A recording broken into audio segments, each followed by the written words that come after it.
Hi everyone, and I hope your week is going well.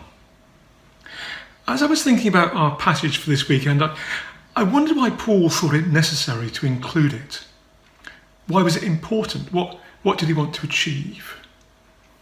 Earlier in the letter, he's reminded us about the amazing things that God has done for us, the things that Jesus has done for us, the blessings he has poured into our lives, the things that the Spirit has done, does do, and will do for us. He's spoken about relationship we've been brought into with God, the blessings we have received. And in response to that, Paul has encouraged us to live as those who recognize that blessing and to bring honor to Jesus in and through the church. But now, Paul changes his focus to who we are when we're away from church gatherings, when we're in our homes with our families, in our workplaces.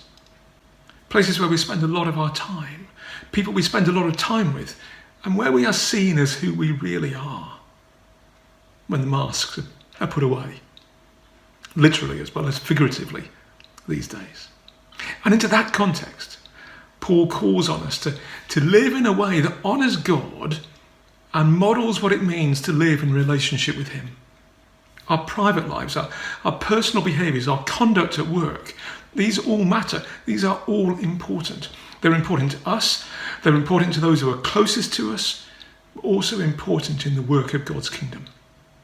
It's important at all times, but we've seen the particular importance of it during these times of lockdown, with reports of domestic abuse and child abuse escalating, and when lots of questions are being asked of employers and employees, with all the uncertainty around businesses in the future.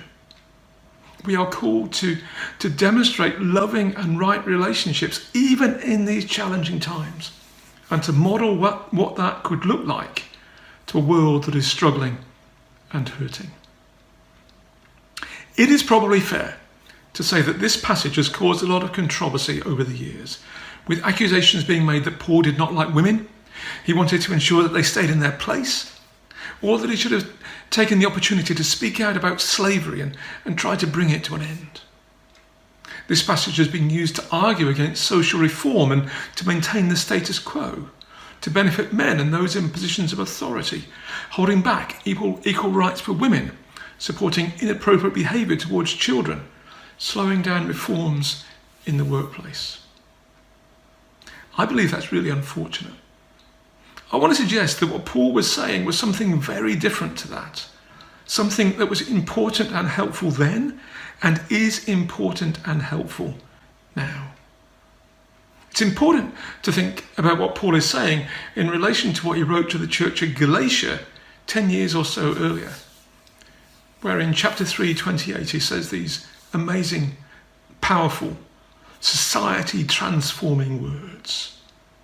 There is neither Jew nor Gentile, neither slave nor free, nor is there male and female, for you are all one in Christ Jesus. There he argues that because of Jesus, we are all in the same privileged position as children of God. No group is more important or prominent than another. Our status is the same. Paul is not saying that ethnic difference no longer exists. He is not saying that slavery has gone away. He is not saying that gender is no longer relevant. What he is saying is that the important thing now that comes before any of these differences is our unifying relationship in Christ. Everything else is secondary to that and has to be understood in that context. This was a major and powerful statement, and one which went against cultural and social understanding at the time, when foreigners, women and slaves were seen very much as inferior. Paul is stating clearly that this is not true. All are equally valued in Christ. So how does Paul get from there to what he says here in Ephesians? It's important to understand a detail in the text. In 5:21, Paul calls on each person to submit to the other because of their reverence for Christ. Two things are worth noting. This is actually a continuation from 5:18, where we are called to be filled by or filled with the Spirit. And we thought about that a few weeks ago. And Paul then lists 5 things we should do as a consequence of this. Speak to one another with psalms and songs, sing, make music, give thanks, and now submit to one another. We are called to relate in this way as one of the consequences of being filled by the Spirit and guided by Him. And then the other thing worth noting in verse 22 is that many of our translations are something like, wives, submit yourselves to your own husbands, or wives, be subject to your husbands. But the word submit does not appear in the underlying text. It is more like, wives to your own husbands. So Paul is calling on everyone, in verse 21, to submit to each other, and then goes on to explain first what this looks like for the wives, and then what it looks like for the husbands. And it's important to note that there is nothing here about someone seeking to dominate or exert control over someone else. It is all about voluntarily giving of oneself to someone else. Paul does recognise in verse 24 that the husband has authority over his wife. He's expected to have a leadership role in their relationship. And Paul calls on wives to submit to that authority in the same way as they submit to Christ. But in doing so, he was not calling on the wives to do anything more than what their culture already demanded and expected of them. In their society, this is how they were expected to behave. They were seen as inferior. But Paul is saying something very different. He uses the same word when he talks about submission to speak about Jesus being subject to his Father. You get this in 1 Corinthians 15:28.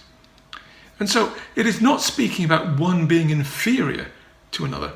It's speaking about things being done according to God's order, according to God's plan, as one willingly submits to another, so that God has the preeminence, God has the glory. Wives were to willingly submit themselves to their husbands as a demonstration of their commitment to Christ. Not because they had no choice, not even because their culture demanded it. In doing so, they would demonstrate to the world how the church is to live and act under the authority of Jesus. It was to be an acted parable of what it means to live as church under Christ. For husbands, what Paul is calling for is much more demanding. And it goes against the expectations and customs of his society, when the wife was totally subject to her husband's wishes and expected to provide for his needs. Rather, the husband is to love his wife in the same way as Christ loved the church. We get this in verse 25. He is called in verse 28 to love her as much as he loves himself. He is to provide for her, to care for her, to put her interests above his own, just as Christ did for the church. And in doing so, the husband demonstrates to the world how much Jesus loved the church and what he was prepared to do for it. Something similar is called for in the relationship between children and parents. Again, in a world where children were totally subordinate to their parents. The call for obedience is not new. But here, children are called to show respect as well. It's to be a loving relationship, not one built on fear. And fathers, no, the charge is towards fathers.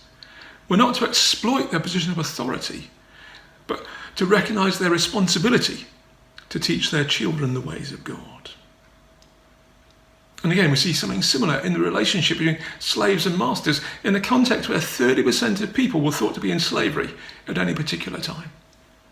Slaves are to willingly obey their masters as a worked example of what it means to be obedient to Jesus. Masters are to treat their slaves well as a demonstration of the care Jesus has for everyone. Paul's focus here was not on getting rid of the institution of slavery, but for how it was worked out between believers to demonstrate something of what it means to live in relationship with and under the authority of Jesus. Paul's message was revolutionary. It was countercultural, even though maybe not in the way we have thought about it before. It was a call for every believer to live in an attitude of preferring others over themselves, But above and beyond that, there is a call for every believer, husband or wife, parent or child, master or slave, to demonstrate something of the nature of Jesus and to demonstrate to those around what it means to live in a relationship with him. Politicians sometimes argue that what they do at home, what they do in their personal lives, is private and doesn't matter. We shouldn't take that into account when we consider who they are. It is only what they do publicly that counts. Paul says something very different. It is how we live in relationship with those who are nearest and closest to us that can make a powerful statement about who we are in Christ and what he means to us. Let's be those who are prepared to put these principles into action and point people to Jesus by doing so. Here are some questions to think about. What does this passage tell you about Jesus? What characteristics do Paul's words call for in our relationships? And how do we demonstrate these characteristics if we are not currently in any of the relationships Paul speaks about?